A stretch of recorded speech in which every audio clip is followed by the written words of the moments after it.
How to sign in into your People's Pension account. Hello guys, this is Atticus and welcome back to another tutorial video.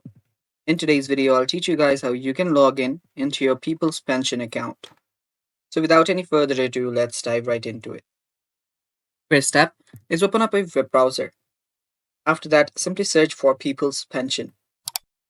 After you search for that, there you will see an option here on the second called Members Login. If you head over to this account option or website, here you will see different options. So if you're a member of People's Login, you can tap on this member login. If you are an employer, you can tap on this option right here. And if you're an advisor, you can tap on this option. For this video, I'll just tap on member login.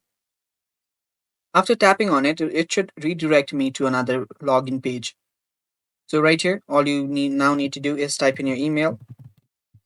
So accept the cookies if you want to. After you type in your email here, all you then have to do is type in your password.